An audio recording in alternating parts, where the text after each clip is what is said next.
Bon les amis, je vais vous le dire clairement.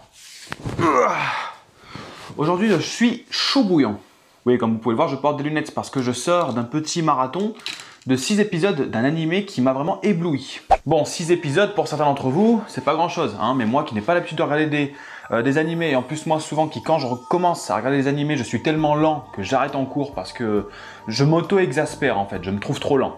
Mais là, c'est un animé que j'attendais depuis quoi? Depuis quasiment un an, j'ai envie de vous dire. Aujourd'hui les amis, on va parler de ceci.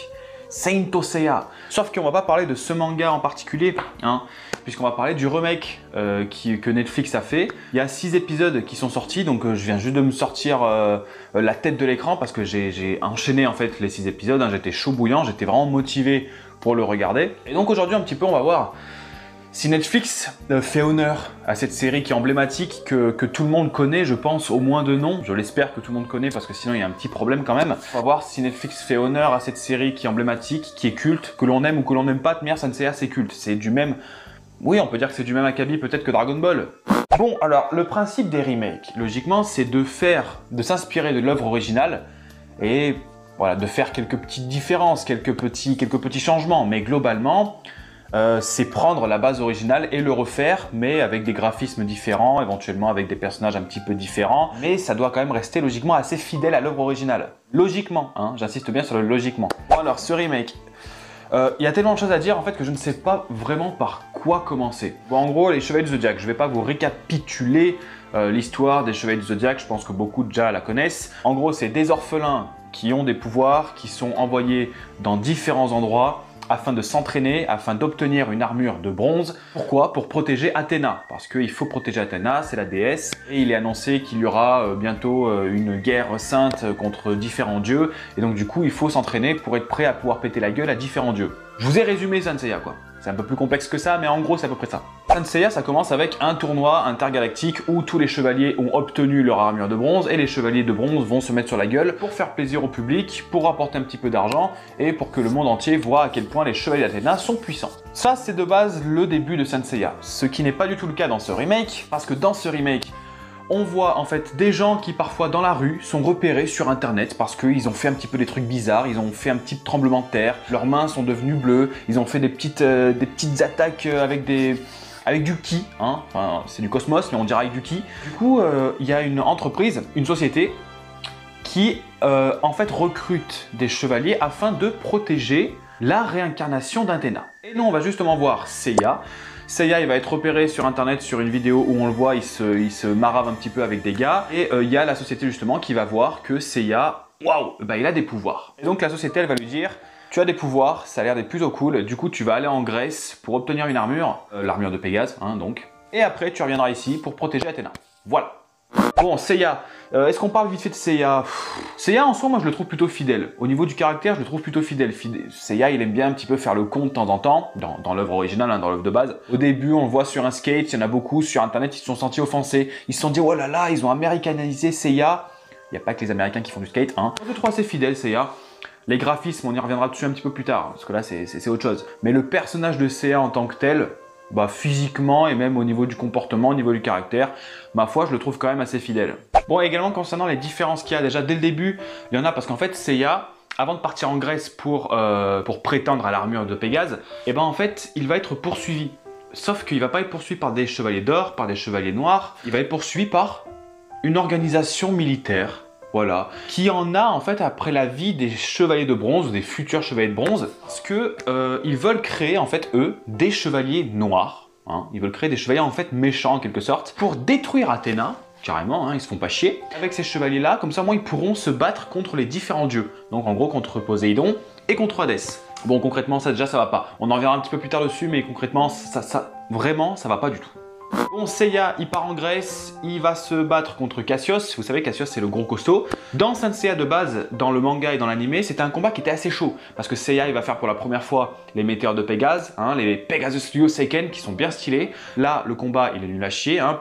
Seiya se prend 3 coups, Seiya en met 1 et le combat est terminé. Avant de repartir au Japon, hein, Seiya, il va se battre contre Shaina. Alors ça, c'est Shaina, d'accord? Mais ça, c'est pas Shaina. Ça, je sais pas qui c'est qui nous ont mis là, mais cette personne-là, cette fille-là, hein, avec son maquillage dégueulasse, ce n'est pas China. Elle n'a pas de masque, elle a un maquillage qui est dégueulasse, on a l'impression qu'elle sort de la jungle. Bon allez, pourquoi pas. Et vous savez, dans l'œuvre originale, il y a le tournoi intergalactique, hein, dont je vous ai parlé au tout début. Là, il y a un tournoi. Sauf que c'est un tournoi clandestin, en fait. C'est Saori Kido, donc la future Athéna, enfin la réincarnation d'Athéna. Elle a organisé dans un vieux souterrain dégueulasse, en plein milieu d'un désert, un tournoi clandestin. Pour que les chevaliers se mettent un petit peu sur la gueule. On sait pas trop pourquoi, hein, juste pour voir qui est le plus fort, en quelque sorte. Et même eux, les chevaliers, ils se disent, mais pourquoi est-ce qu'on est là? Niveau cohérence, on n'est pas ouf. Donc là, il y a le tournoi. Il y a quelques chevaliers qui se battent entre eux. Les combats sont très rapides, il y en a même quelques-uns qu'on ne voit même pas, hein, c'est pour vous dire. Et là, il y a le combat emblématique qui va arriver. Vous savez, le combat entre Seiya et Shiryu. Là, c'est pas un gros combat, quoi. Shiryu met 2-3 coups à Seiya. Seiya, il est entre la vie et la mort, hein, comme toujours. Seiya, il est toujours entre la vie et la mort. Et finalement, Seiya, il va s'énerver. Hein, il va s'énerver. Seiya, il va lui faire un Pegasus Yoseiken pile dans le cœur, hein, parce que c'est le point faible de Shiryu. Shiryu, il va tomber, Shiryu, il va mourir. Seiya va le ranimer en lui remettant un coup au même endroit, mais dans le dos. Également, c'est vrai que juste avant, il y avait le combat de Yoga. Alors Yoga, là aussi, lui il a changé, Yoga. Yoga, il a changé. Yoga, il est c'est un petit peu le bad boy, hein. Faut pas l'emmerder. Yoga, il a même menacé de tuer Saori si elle racontait des mensonges. Mais physiquement, sinon esthétiquement parlant, Yoga, c'était un beau chevalier, et c'est toujours un beau chevalier. Ah oui, juste, j'ai oublié de vous mentionner une petite chose. Ça a son importance, hein, pour les plus grands fans de Saint Seiya. Vous savez, il y a les armures de base, de bronze, et après, il y a les armures, elles seront un petit peu améliorées. Vous savez, par différents chevaliers d'or, etc. Vous connaissez la suite. Et bah là, en fait, on a directement les armures améliorées. Peut-être que le scénariste n'a pas vu Saint Seiya, et donc du coup, il a oublié ce petit détail. C'est juste que c'est dommage. Voilà, moi j'aimais bien. Je trouve que les armures originales, elles étaient plutôt stylées. Et également, si vous vous souvenez, j'avais fait une vidéo parce que vous savez que Shun, le chevalier d'Andromède, et ben Shun c'est une femme, hein, maintenant c'est une femme, c'est la sœur donc de Ikki. Ikki d'ailleurs, on y reviendra un petit peu plus tard. Hein. Et ben écoutez, ça a été la bonne surprise. Voilà, Shun de base c'est un personnage qui est efféminé. Là on a une femme. Donc oui, l'approche est un petit peu différente parce qu'on a une femme. Attention, il faut mettre des femmes de partout, hein, sinon les connasses de féministes elles seront jamais heureuses. Moi je l'ai trouvée plutôt bonne. Cette femme, voilà, elle est mignonne, elle est puissante, elle est forte, on verra dans différents combats qu'elle a de la jugeote, elle est plutôt pas mauvaise. Toujours un petit côté niais, hein. Quand Ikki va arriver, Ikki va dire « moi je vais vous m'arriver à la gueule parce qu'en fait moi je suis méchant ». Voilà, elle va dire « non s'il te plaît mon frère, ne me tape pas, tu es gentil dans ton cœur ». Ikki va lui mettre une droite, elle va tomber. Mais Shun de base, il avait déjà ce côté niais, donc en fait on va pas lui en tenir rigueur. Et quand il y a ce tournoi, le tournoi il va être interrompu. Pourquoi? Parce qu'il y a Ikki qui va arriver, Ikki, le frère de Shun. Et Ikki, vous savez, de base, il a passé une sale période sur l'île de je sais plus comment elle s'appelle, l'île en gros pour avoir l'armure du phénix. Là en fait, Ikki il est toujours vénère parce qu'il a toujours eu une mauvaise période sur cette île. Le passage, c'est dans l'épisode 4 ou l'épisode 5 je crois, ou l'épisode 6, remarquez, je sais plus, où on voit Ikki qui s'entraîne. Par contre, je l'ai trouvé très stylé. Et on voit comment Ikki, il en a vraiment chié sur cette île. Pour moi, ça a été l'un des meilleurs passages en fait de l'animé pour l'instant. Vous savez, Ikki, logiquement, il a envie de voler l'armure du Sagittaire et il vient en plus, pas tout seul, logiquement, il vient avec des chevaliers noirs. C'est le chevalier noir du cygne, le chevalier noir d'Andromède, le chevalier noir de Pégase et le chevalier noir du dragon. Et là, Ikki, déjà, il va nous faire une révélation. C'est qu'il bosse, en fait, Ikki il bosse pour l'armée. Vous savez, l'armée qui voulait buter Seiya au tout début. Ikki, en fait, il bosse pour l'armée.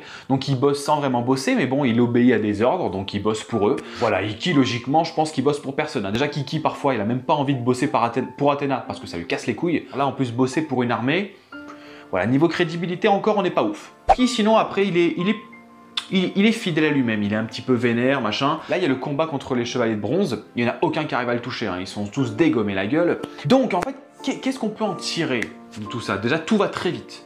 Tout va très très vite. Les combats, c'est toujours le personnage qui est mis en difficulté qui, à la fin, va gagner en un seul coup. C'est toujours comme ça. Ensuite, concernant les personnages, Seiya, je le trouve plutôt fidèle. Shun, oui, c'est une femme. Oui, elle a une paire de boobs, mais je la trouve plutôt fidèle également.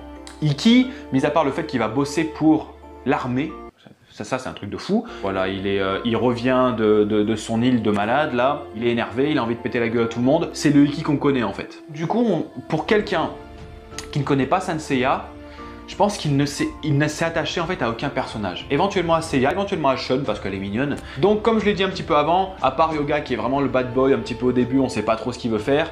Ils veulent pas trop bosser ensemble pour l'instant les chevaliers d'or, les chevaliers de bronze pardon. Mais sinon globalement oui, allez, les chevaliers, ils sont quand même assez ressemblants à l'œuvre originale. Et concernant ensuite les graphismes. En fait les graphismes, si vous voulez, moi ça me fait penser un petit peu à la nouvelle génération des Tortues Ninja, vous savez. Moi j'aime bien les Tortues Ninja, mais sur Saint Seiya ça fait bizarre. Ça fait un petit peu parfois, un petit peu de pâte à modeler. Oui, on peut dire que l'œuvre originale, si vous la regardez maintenant, c'était pas très beau à l'époque. Clairement c'était pas très beau parce que ça date d'il y a un moment. Voilà, c'était pas ouf. C'était pas ouf, mais ça avait un côté... C'était poignant en fait. Même quand il y avait des combats, tout ça, c'était poignant, c'était prenant. Moi je suis pas fan de ces graphismes-là. Voilà. C'est beau quand ils font des attaques, c'est beau. En fait si vous voulez, c'est des graphismes qui iraient parfaitement avec une cinématique de jeu vidéo. Faites-moi un Saint Seiya avec des cinématiques comme ça, je vous dis oui tout de suite. Mais là, on n'est pas dans un jeu vidéo, c'est l'animé. Quelques personnes aimeront, quelques personnes n'aimeront pas. Moi, c'est pas mon truc. Clairement, c'est pas mon truc. Voilà, on utilise en fait les nouvelles technologies pour essayer de rendre des trucs encore plus beaux. Sauf que là, c'est pas plus beau. J'aurais aimé quelque chose d'autre. J'aurais aimé un côté plus animé en fait. Voilà, comme je le dis, parce que là, ça fait trop côté cinématique en fait de jeux vidéo. Chacun son truc. Moi, personnellement, j'accroche pas trop. Bon, donc en gros, cet animé, je dis oui ou je dis non? Si vous n'êtes pas un fan de Saint Seiya et que vous allez commencer avec cet animé-là, je pense que ça va pas vous plaire. Je pense que ça va pas vous plaire parce que ça va trop vite. Il y a trop de chevaliers qui arrivent d'un coup, on connaît pas les histoires des uns et des autres. Il y a trop d'incohérences en quelque sorte. Pourquoi il y a l'armée qui vient les attaquer, l'histoire de l'armée qui veut créer des chevaliers afin de tuer Athéna et de sauver l'humanité.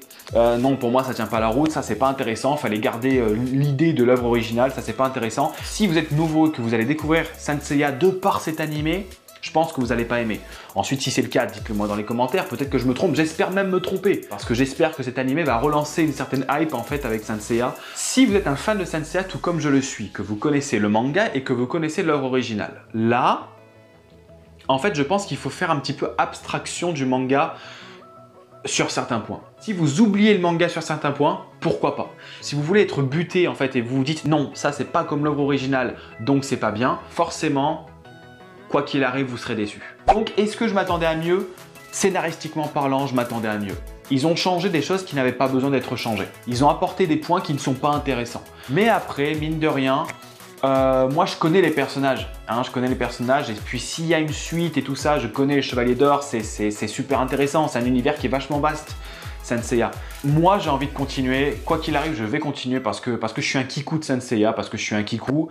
Donc voilà les amis, quand les 6 prochains épisodes sortiront, si cette vidéo elle vous a plu, si cette vidéo elle marche bien, hein, c'est surtout, pourquoi pas. Je ferai ensuite une petite review, on dira, des 6 prochains épisodes, parce que je crois qu'en tout il y aura 12 épisodes. Voilà, donc dites-moi un petit peu dans les commentaires, ce Saint Seiya sur Netflix, il vous hype ou il ne vous hype pas. Et également, comme d'habitude, n'hésitez pas à lâcher le petit pouce bleu, ça augmentera la puissance de votre cosmos. Et puis pour la perfection, pour atteindre le 7e sens, j'ai envie de dire, pour atteindre le 7e sens et être aussi parfait que le Chevalier de la Vierge, écoutez, vous n'avez plus qu'une seule chose à faire, hein, c'est de vous abonner.